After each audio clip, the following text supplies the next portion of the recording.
Aku ini dikubur di sekolahan kak, di sekolahan SMP, di Jalan Anggrek. Itu di depan kelas gitu ada pohon beringinnya kak, ada ayunannya gitu. Sekarang rumahku di situ loh kak.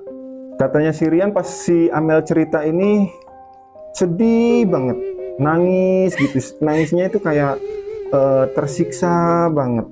Tapi kalau pas Amel ini lagi tertawa, itu serem banget. Katanya si Rian bikin merinding banget. Nah, di situ mereka udah ngobrol kayak biasa, ya kan? Di saat ngobrol, si Ani ini tiba-tiba ini terdiam, kayak bengong, langsung kayak ngelamun, tatapannya kosong. Ini langsung si Amel yang bilang, aku udah tahu kak rumahnya kakak, aku udah tahu tempatnya kakak. Sekarang aku udah bisa main ke tempatnya kakak. Selama ini aku nggak tahu loh tempatnya kakak. Si Amel tuh bilang kayak gitu. Loh kamu tahu dari mana?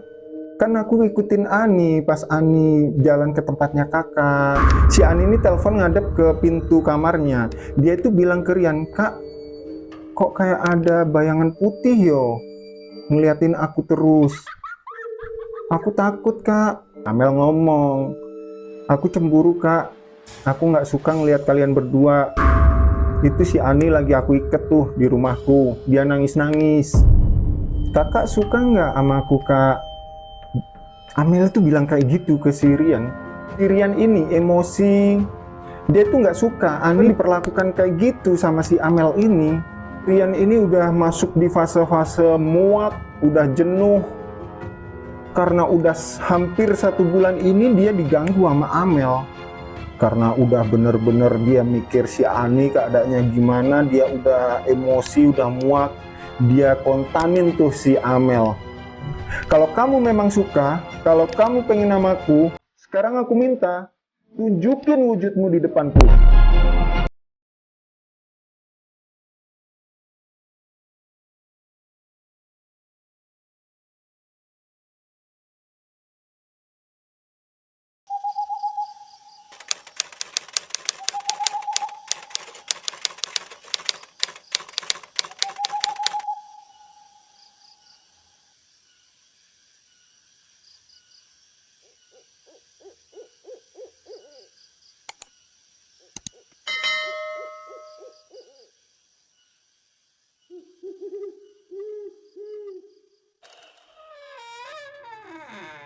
Halo, apa kabar semuanya? Ketemu lagi sama aku di Belek Story, channel yang menceritakan kisah-kisah nyata, kisah misteri, urban legend, dan pengalaman horor lainnya. Ini adalah part 2 lanjutan dari video sebelumnya, Amel, hantu yang jatuh cinta. Buat kalian yang belum nonton video part satunya, aku taruh linknya di deskripsi ya. Terima kasih sebelumnya kalian udah klik video ini. Oke, nggak usah berlama-lama lagi, mari kita mulai ceritanya.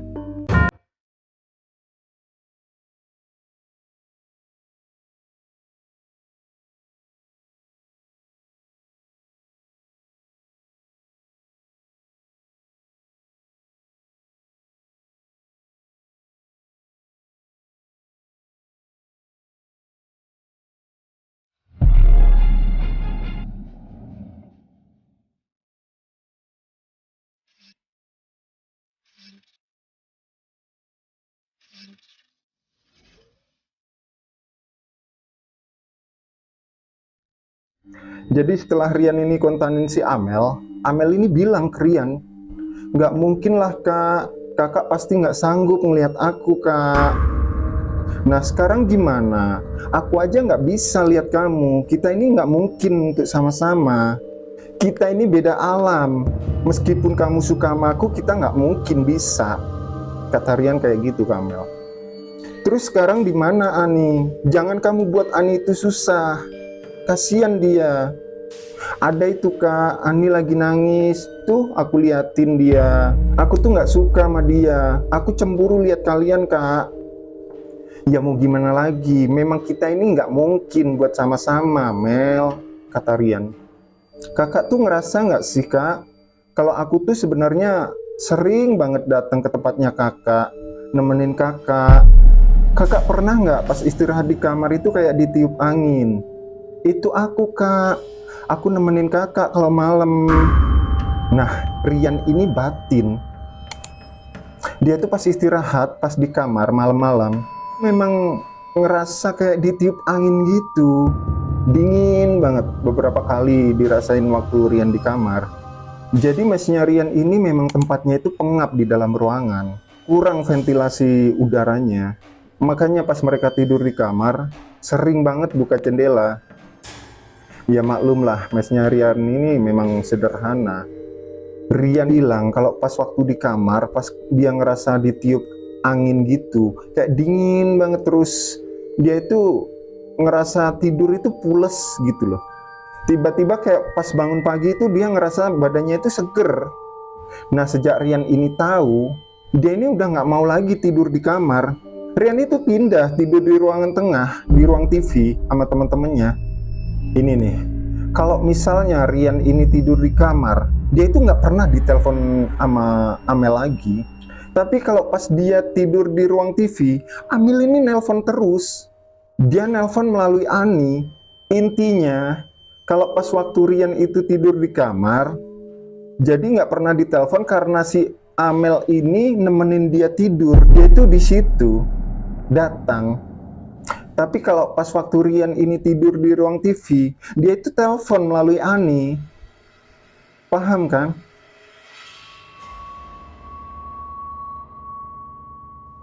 Jujur aja, Rian ini cerita dia makin takut. Makanya dia ini lebih memilih tidur di ruang tengah, ngumpul sama temen-temennya. Udah dari situlah, di puncak paling klimaksnya si Rian ini, dia udah nggak tahan banget sama Amel. Dia bilang ke Amel, kita ini nggak mungkin sama-sama loh Amel. Jadi maumu ini apa sebenarnya? Aku nggak bisa lihat kamu. Mana mungkin, kita ini beda alam. Singkat cerita, akhirnya melalui proses panjang, Amel ini nyerah. Nyerah dia. Iya kak, ini mungkin terakhir kalinya aku ngubungin kakak. Maafin aku ya kak, kalau selama ini kakak ini ngerasa keganggu sama aku. Rumahku udah hampir selesai kok kak. Aku habis ini udah nggak bisa kemana-mana lagi. Aku tahu kok kak, kita ini nggak mungkin bisa sama-sama. Tapi aku tetap suka sama kakak. Terus gimana dong kak? Kata Amel kayak gitu. Bisa nggak kak? Mau nggak? Kita ini temenan aja kak. Kakak mau kan berteman sama aku? Kakak tuh mainlah ke rumahku kak. Jadi di sini intinya kayak perpisahan gitulah. Di situ kamu tenang-tenang ya Mel. Nggak boleh sedih lagi loh. Kata Rian ke Amel. Iya aku minta maaf ya kak. Kalau memang aku ini ganggu kamu sama Ani. Kasian banget Amel.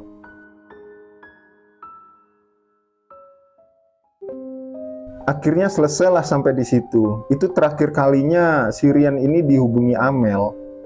Dan semenjak si Amel ini pamitan ke Rian, Rian sama Ani ini udah nggak pernah lagi diganggu sama Amel.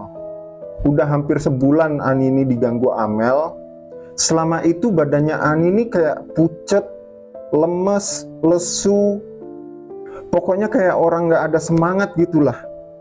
Selang beberapa hari Amel ini pamitan ke Rian, itu Ani ini udah balik lagi kayak dulu. Badannya nggak pucet lagi, balik jadi sosok Ani yang ceria lagi, selengean. Kalian masih ingat kan, Ani ini sering ngeluh ke Rian kalau dadanya sakit. Nah, sekarang dia udah nggak pernah lagi ngeluh dadanya sesek, dadanya sakit. Udah nggak pernah lagi dia. Memang Amel ini pernah ngakuin ke Rian kalau itu perbuatan dia, karena dia ini mau masuk ke badannya Ani. Jadi Ani ngerasa kayak sesek itu. Rian menceritakan kejadian ini terjadi di akhir tahun 2013 sampai 2014 awal. Jadi hampir sebulan. Akhirnya pada tahun 2015, Rian ini pindah kerja. Udah nggak kerja lagi di tempat pembuatan keripik. Dia kerja itu di bidang lain tapi masih satu kota, di kota yang sama. Di tempat kerjanya yang baru, dia itu juga punya teman-teman yang baru. Ternyata salah satu teman baru Rian ini, sebut aja Cynthia. Cynthia ini ternyata tinggal di daerah Jalan Anggrek. di daerah tempat Amel dikubur. Terus Rian ini iseng nanya ke Cynthia, Cynthia, emang bener ya di daerahmu itu ada sekolah SMP yang ada pohon beringinnya di depan itu pohon beringinnya kecil, terus yang di belakang itu ada pohon beringin yang gede. Pohon beringin yang kecil ini di depan kelas ada ayunannya gitu kah? Tanya Rian ke Cynthia. Loh, kamu kok tahu? Emang kamu tahu dari mana, Rian? Tanya Cynthia. Memang ada, Rian. Di sekolah itu memang ada pohon beringinnya. Salah satunya yang di depan kelas itu ada ayunannya. Dia pohon beringinnya kecil. Yang di belakang ini pohon beringinnya gede. Emang bener ada. Sekarang sekolah itu udah direnovasi, Rian. Udah 2 kali malah direnovasi. Bilang Cynthia ke Rian. Kaget dong Rian. Dalam hatinya, si Amel ini memang gak ngada-ngada. Ceritanya dia itu memang semuanya itu bener. Oh ya, si Amel ini pernah nanya ke Rian sebelumnya. Pernah nggak Ani sekolah di SMP Jalan Anggrek itu? Terus pernah nggak dia jatuh dari ayunan? Itu yang dorong aku kak, pas dia jatuh dari ayunan. Itu baru ditanyakan sama Rian ke Ani itu pas waktu Amel udah nggak ganggu mereka lagi. Rian berani nanyain ke Ani. Dan Ani pun membenarkan semua itu. Ani juga bilang kalau ternyata dia itu alumni dari SMP di Jalan Anggrek itu. Amel juga bilang dari sekian banyak anak di sekolah itu, dia itu paling suka sama Ani. Karena kayaknya Ani ini memang mau diajak berteman. Sebenarnya bukan kayak mau lebih berteman deh katanya si Rian. Tapi karena Ani sering dan suka ngelamun orangnya. Dan karena itu dia gampang banget dimasukin sama hal-hal kayak gitu. Kalau kakak pengen tahu tentang aku, coba tanya sama Bu Dwi. Dulu pas zamannya aku dia itu ngajar di situ kak. Sampai sekarang pun dia masih ngajar loh di situ. Waktu itu Amel juga pernah ngomong ke Rian. Kalau Rian pengen tahu tentang Amel, dia itu suruh nanya ke Ibu Dwi. Terus Rian ini sempat nanya ke salah satu temennya di Jalan Anggrek, teman yang memang alumni SMP situ. Memang bener, Bu Dwi sampai sekarang pun masih ngajar di situ. Tapi Rian ini nggak mau cari tahu lebih dalam lagi, nggak mau kepo dia, karena dia itu ngerasa takut, ngerasa ngeri. Setelah kejadian yang hampir selama 1 bulan, ternyata Amel itu pertama kali tahu Rian pas di lorong pertokoan. Kalau dari tempatnya Rian jalan itu yang sehabis dia nyusurin rel kereta terus ada lorong pertokoan di situ ternyata tempatnya. Amel juga pernah bilang ke Rian kalau tempatnya itu ada 3 tempatnya dia nongkrong. Yang pertama di sekolah SMP Jalan Anggrek itu. Terus yang kedua di lorong pertokoan itu. Yang ketiga ini Rian ini lupa. Dia lupa nama tempatnya yang Amel pernah sebutin. Sampai saat ini Rian juga udah nggak mau tahu lagi soal Amel. Dia nggak mau cari tahu. Dia hanya bisa doain yang terbaik buat Amel biar dia bisa tenang, bisa bahagia di alamnya. Kita harus sama-sama doain si Amel ya, biar dia tenang bahagia di alamnya. Amin. Amel sosok hantu yang jatuh cinta kepada manusia, dan cerita ini diambil dari kisah nyata dari narasumber yang bernama Rian. Semoga kalian terhibur dan semoga video ini bisa nemenin istirahat malam kalian.